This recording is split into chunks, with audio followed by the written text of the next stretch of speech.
going on, like the Soulja Boy thing when he was like, Drake, all that kind of stuff. Welcome to a day in the life of a young high school teacher. I know I look like I'm in high school myself, but actually I teach high schoolers, right? Like, it's crazy. I teach 9th through 12th graders, and let me tell you, it's stressful. I have the added on pressure, or just stress, of being not that much older than them, but having to basically babysit these high schoolers. And it's crazy that I didn't know that high schoolers are so, just crazy. And there's a lot of things that you'll learn as being a teacher in a high school. High school teachers have one of the most stressful jobs in the world. Imagine if you are just coming out of college and you're a high school teacher. Add on that extra stress and you get me. Then this is my life. And you can probably hear them in the background right now because I'm on prep and I'm making a YouTube video, but I wanted to make this video to give you guys some tips on how to survive as a young high school teacher. And I teach one of the most troublesome and tricky and challenging subjects, which is biology. So let's add all these things on. I'm young, I'm a high school teacher, and I teach biology, which is a whole nother language of just anything. Like, science is a whole nother language. So imagine teaching these kids something that they've never heard or learned about in their life. This is my life. So my day ends like this. Basically, I'm bombarded by people knocking on my door, trying to say goodbye, which is a great thing. It's good that people want to say bye. And then I get the occasional, somebody slides a paper under the door type thing. Finish the test, okay. Guys, I forgot to mention one more thing. Not just am I young and I teach biology and high school, I'm an introvert. So, how can you be an introvert and a teacher? That's very hard.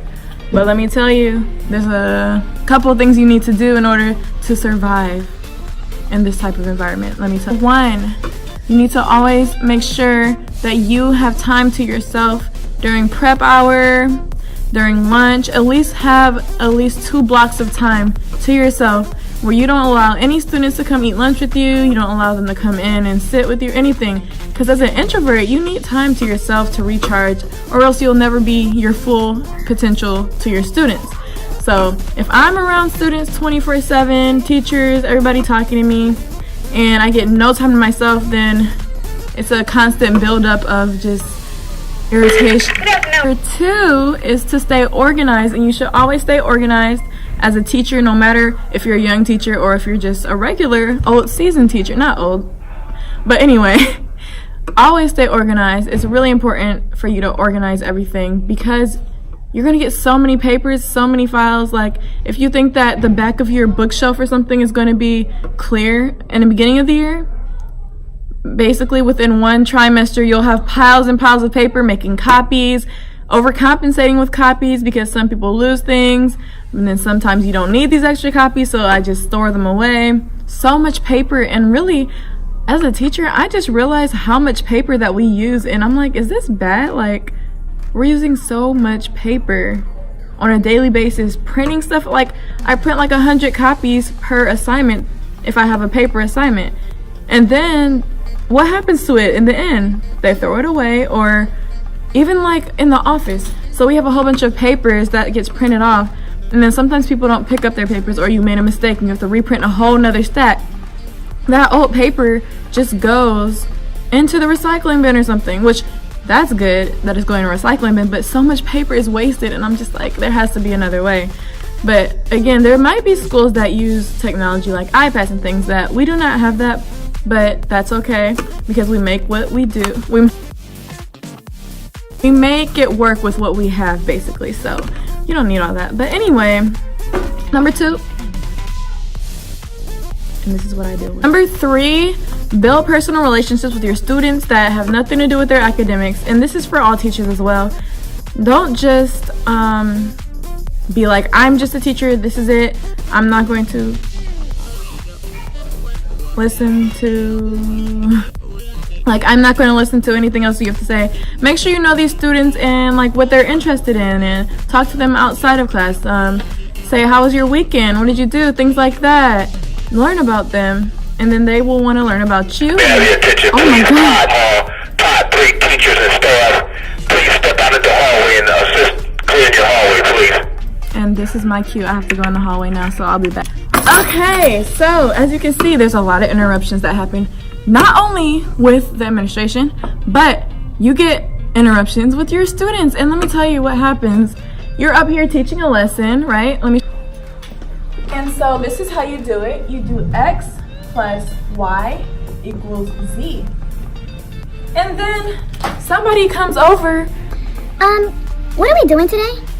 What did we do yesterday? Can you give me my missing work? Do you not see me up here teaching a lesson, or am I just talking to myself? Like, am I crazy? Yeah, that happens a lot. Interruptions. So be prepared for that.